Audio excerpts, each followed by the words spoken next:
चलो आज हम लोग हाँ तो आज का जानना है चैप्टर 1 और 2, क्योंकि उसका हम लोग थ्योरी समझ चुके थे, इसलिए इससे रिलेटिव जो है ऑब्जेक्टिव टाइप जो क्वेश्चन एग्जाम में रहेगा, तो इस सब को हल करने के बाद लगभग जो भी ऑब्जेक्टिव क्वेश्चन रहेगा चैप्टर 1 और 2 से वो बन जाएगा, इसलिए गौर से देखना है। पहला प्रश्न है, निम्न में से कौन अभाज्य है? हम लोग अभाज्य के बारे में पढ़े कि वैसी संख्या जो स्वयं और एक से केवल कटे उसको अभाज्य कहते हैं। तो यहाँ देखेंगे 6 जो है 6 से भी कटेगा, 2 से भी कटेगा, यानी 3 से भी कटेगा, इसलिए ये अभाज्य हो नहीं सकता। या 9 देखेंगे, 9 भी 9 से विभाजित हो रहा है, 3 से हो रहा है, इसलिए 9 भी अभाज्य संख्या नहीं है। 15 जो है 3 से हो रहा है, 5 से हो रहा है, इसलिए ये भी अभाज्य संख्या नहीं है। तो यहाँ पे देखेंगे पहला प्रश्न का जो सही आंसर होगा ये डी होगा, अर्थात 11 है यहाँ पे अभाज्य संख्या, क्योंकि 11 के केवल 2 गुणनखंड है। 11 11 से डिवाइड होगा और एक से होता है, इसलिए 11 यहाँ पे अभाज्य संख्या है। प्रश्न 2 को देखोगे, द्विघात समीकरण के घात। तो द्विघात समीकरण हम लोग पढ़े कि द्विघात है मतलब 2 घात, यानी जिसका घात 2 हो उसे हम लोग क्या कहते हैं, द्विघात समीकरण। इसलिए याद रखना है कि द्विघात समीकरण कितने घात होते हैं, 2 घात होते हैं। इसलिए याद रखना है द्विघात समीकरण के कितने घात, 2 घात होंगे। इसके अलावा निम्न में प्रमेय संख्या, प्रमेय संख्या कौन होता है? तो हम लोग देखे हैं कि जो संख्या रूट से बाहर निकल जाए उसे क्या कहते हैं, प्रमेय संख्या। तो यहाँ पे 3 और 2 दोनों में से कोई बाहर नहीं निकल सकता है। यहाँ पे 16 बाहर निकलेगा तो इसका 4 होगा, लेकिन ये रूट में 32, क्योंकि 32 का पूर्ण वर्गमूल नहीं होता है। नहीं तो इसको काटेंगे भी तो 16 का 16, ये 2, यानी रूट में क्या होगा 1/2 होगा। तो ये भी क्या होगा, प्रमेय संख्या नहीं होगा, क्योंकि ये रूट में रह ही गया। 81, 91, 81 बाहर आ सकता है, लेकिन 91 नहीं आएगा, ये भी क्या है, प्रमेय संख्या नहीं। यहाँ पे देखेंगे तो ये निकल जाएगा। 49 का वर्गमूल कितना होता है, 7 होता है। 64 का 8 होता है। तो इसलिए ये क्या है, इसका सही ऑप्शन होगा कि प्रमेय संख्या ये है, क्योंकि ये रूट में नहीं है। तो जो संख्या रूट से बिल्कुल बाहर निकल जाता है तो वैसी संख्या को हम लोग प्रमेय संख्या कहते हैं। प्रश्न 4 को देखोगे, 2 संख्याओं का मौसा कितना है, 25 दिया है और लौसा 50 दिया है। तो यहाँ पे इसके लिए एक सूत्र होता है कि 2 संख्याओं का गुणनफल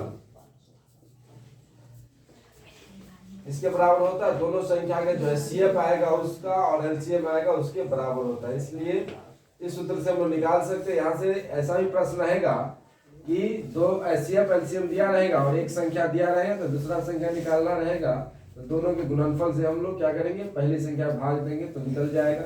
इसलिए यहाँ पे क्या करें, 2 संख्याओं का मौसा 25 और लौसा इतना है, तो दोनों संख्या गुणनफल क्या होगा, तो यही एचसीएफ और एलसीएम के गुणनफल के क्या होगा, बराबर दोनों संख्या होगा। इसलिए 25 को हम 50 से गुना करेंगे तो 25 25 125 यानी 1250, इसका सही उत्तर हो जाएगा।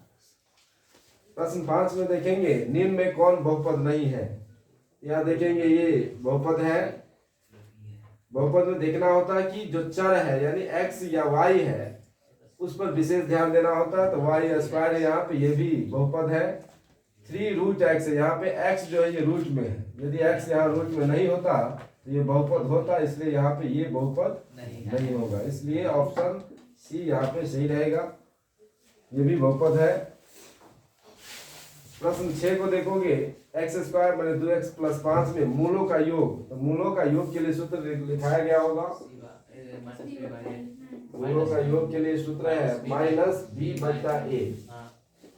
-b/a सूत्र के माध्यम से हम लोग इसको हल करेंगे तो क्या आ जाएगा, b के यहाँ पे पहले माइनस यहाँ देंगे ही, और b का वैल्यू यहाँ पे है -2 है, इसलिए -2 और a का वैल्यू यहाँ पे कुछ नहीं तो 1 है, इसलिए माइनस को माइनस से गुना +2, इसलिए ये आंसर 2 हो जाएगा।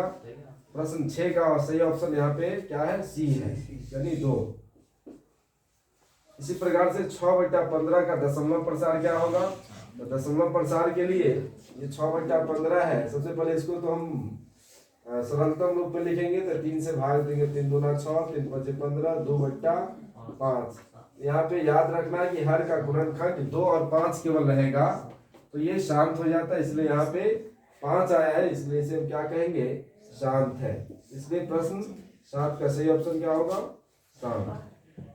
यहाँ देखेंगे 3 + 2√3 कैसा संख्या है, तो जो संख्या रूट से बाहर नहीं निकल पाता है उस संख्या को हम लोग क्या कहेंगे, अपरिमेय कहते हैं। इसलिए यहाँ पे 8वां का सही ऑप्शन यहाँ पे अपरिमेय संख्या होगा बी।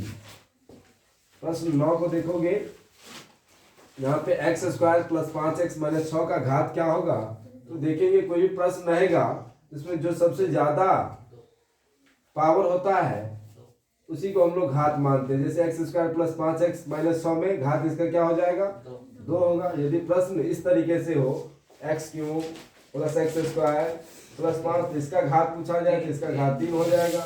यदि x है + x⁴ है + x², यदि इसका घात पूछा जाएगा तो घात कितना होगा, 6 होगा। यानी सबसे ज्यादा जो पावर होगा वही उस समीकरण या उस बहुपद का घात होता है। इसलिए इस प्रश्न का सही आंसर ऑप्शन बी ए होगा। प्रश्न 10 को देखेंगे, एक चर में रैखिक समीकरण का घात क्या होता है, तो उसका घात क्या होगा, 1 होगा। तो इसमें देखेंगे कौन सही है, तो x + b = 0। इसमें सही ऑप्शन यही हो जाएगा, ऑप्शन ए। पाई कैसा संख्या है, तो पाई भी एक अपरिमेय संख्या है। हम लोग पढ़े होंगे कि पाई का भी जो मान होता है 22/7 वो बिल्कुल परफेक्ट नहीं होता, इसलिए पाई एक कैसा संख्या है, अपरिमेय संख्या है। प्रश्न 12 को देखेंगे कि निम्न में कौन अभाज्य है, तो यहाँ पे अभाज्य पढ़े थे जो कम से कम दो कोई भी संख्या जो 2 से ज्यादा से नहीं कटे, यानी 2 संख्या से कटता है तो उसे हम लोग अभाज्य कहते हैं। यहाँ पे 10 है, 2 से 5 से 10 से सबसे कटेगा, इसलिए अभाज्य नहीं है। बी को देखेंगे 7 है, तो यहाँ पे 7 केवल 7 से और 1 से कट रहा है, इसलिए यहाँ सही ऑप्शन हो जाएगा बी, यानी ये क्या है, अभाज्य है। 15 भी 3 और 5 से, 9 भी 3 और 9 से, इसलिए ये भी अभाज्य नहीं है। इसका सही ऑप्शन बी होगा।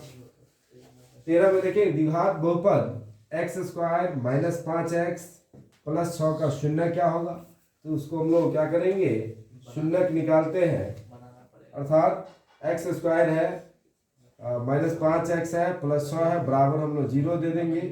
यहाँ पे जोड़ने घटाने पे कितना आना चाहिए, -5 गुना करने पे 6, तो यहाँ लिख सकते हैं x² -3x - 2x + 6 बराबर 0।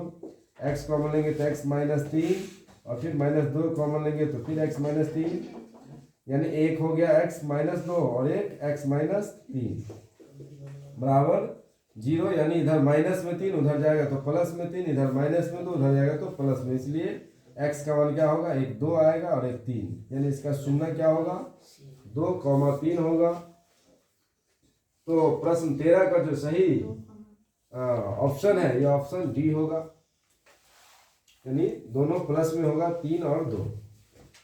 प्रश्न 14 को देखेंगे, ax² + bx + c = 0 के मूलों का योगफल, तो मूलों के योगफल के लिए सूत्र क्या होता है, तो -b/a, इसलिए इसका सही ऑप्शन हो जाएगा b -b/a। अंतिम प्रश्न इसमें है 15 कि a = bq + r है, तो निम्न में सही कौन होगा, तो r यहाँ पे शेषफल है, b यहाँ पे भाजक है। हम लोग पढ़े थे कि शेषफल हमेशा क्या होता है, भाजक से छोटा होता है, यानी 5 से हम भाग दें कोई संख्या में तो 5 से 5, शेषफल कितना आया, 2, यानी यहाँ पे जो शेषफल आएगा भाग देने वाला संख्या से हमेशा छोटा होता है, यानी शेषफल से हमेशा भाजक बड़ा होता है, इसलिए इसका सही ऑप्शन हो जाएगा ए। इस तरीके से चैप्टर 1 और 2 के प्रश्न रहेंगे तो आसानी से हल कर लेना है।